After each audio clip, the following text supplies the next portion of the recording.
Do you ever feel so unmotivated that you just want to lie in bed and never get up? Well, that's been happening to me a lot lately, and so I wanted to share some tips and tricks to help us both get up and go. Make I have to habits. I have to habits are things that if you do one thing that you enjoy, you have to do something else. For example, if you're trying to learn a language, then you tell yourself, whenever I have my morning cup of coffee or tea or whatever other drink you like, I have to learn Macedonian as well. You can only drink your morning drink if you also pull up Duolingo or whatever it is that helps you learn. Now, it might be hard to get yourself to do even this, which is what leads us to the next way, which is start small. I was watching Michelle B, which is my favorite YouTube channel right now, and when talking about habit building, she mentioned how you should have a big goal and a little goal. An example with language learning. Your big goal could be to spend 15 minutes learning a language. Your medium goal could be to spend 7 minutes working on that language. And your cute little goal could be to pull up the app or webpage or podcast or whatever you use to learn the language and not actually do any learning. You just pull it up and have it there, and then you just continue with your day. Of course, if you aim for the cute little goal and find yourself motivated to keep going, go for it. But know that you don't have to. It can be really hard to motivate yourself to do big tasks. So if it's not something you have to do right now, then start small. It's a lot easier to open an app, say, than spend 10 minutes doing something you don't really feel like doing. Tell yourself, once I open the app, I can move on. There's no guilt for choosing the small goal. You're doing the best you can at this moment in time. I've also found that once I start doing something, I tend to be more inspired to keep doing it, so maybe if you aim for the small goal, you'll be able to keep going. Get outside assistance.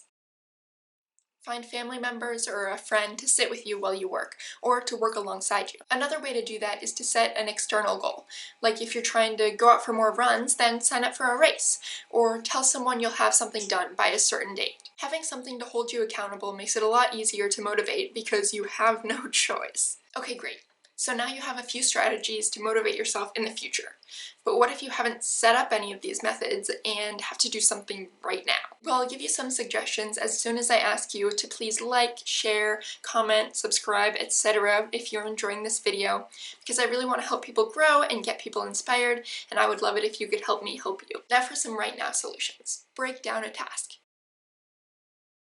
And I'm talking tiny goals. Like, I'm really bad at watering my plants, so here's my to-do list for watering plants. These are the most basic goals, but once I do one, it's easier to do the second, and the third, and the fourth, and soon enough, I've watered my plants and don't have to do it again for another, month and a half. Because that's the way plants work, right? Do it for 5 minutes. I personally struggle to get out of bed, so I tell myself, okay, get out of bed, put in your contacts, brush your hair, takes 5 minutes, get back in bed. Easy. Just tell yourself to do something for 5 minutes, and if after 5 minutes you're done, you've had enough, stop, take a break. And if you find yourself wanting to keep doing it, or like for me, stay out of bed for more than 5 minutes, doesn't hurt. Think about the why. Why do you want to do this task? Is it for your job? Why do you want this job? Is it for self-improvement? Is it for fun? What's your eventual goal? Think about all the things in the future that accomplishing this task will let you do. How will you feel about yourself after you get it done? Will it help someone else? Will it help you? Get excited to finish the task, because often it gets you more motivated to start. Change your environment.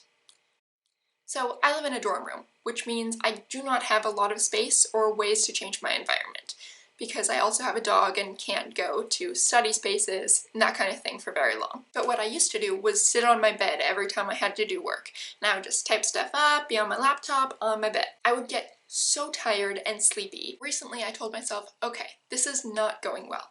I need to switch something up. So I decided, okay, bed is not for working, bed is for sleeping. Desk is for working, chair is for YouTube. Bed is for sleeping. And you know what? It's been working so much better.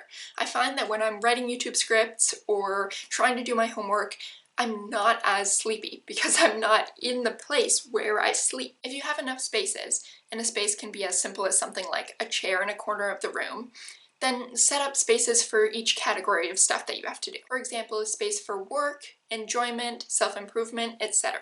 Then you can program your brain to, when you are in that space, you are doing this task. So if you can get yourself out of bed and go to that space, then it's a little bit easier to be able to do that task in that space. The final method I'll tell you about is probably my favorite. It's specifically for people with ADHD who tend to hyperfocus, but really it works for everyone. My friend Laurel calls it follow the psych.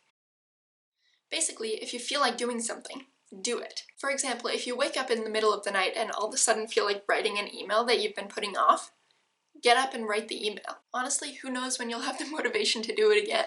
This is not the most useful tip for urgent tasks, but when you have long-term deadlines, I find it can be really useful. Do what you feel like doing in the moment, and when your motivation has switched elsewhere, then follow it. It's a lot easier to do something when you're excited about it. Speaking of excitement, I just remembered another tip that relates to this one that I'm excited about, so you're gonna get one more. You know those books that keep switching off between different characters' point of views? As soon as you finish one chapter, you get really bummed because you got so invested in that one character, and so you keep reading because you want to keep going back to that character, and then you keep getting invested in other characters, and so you just keep reading. Do that, but with tasks. Spend a certain amount of time doing a bunch of different tasks. For example, say you have 4 tasks. Spend 20 minutes on each task, or whatever time makes the most sense, and once that 20 minutes is up, move on to the next task. Keep cycling through the tasks until you start getting things done. Again, this is particularly useful for people with ADHD who struggle with focusing on one thing for a long period of time, but really it works for everyone. Now, I'm not saying that, like with the reading analogy, you'll get super invested in one task and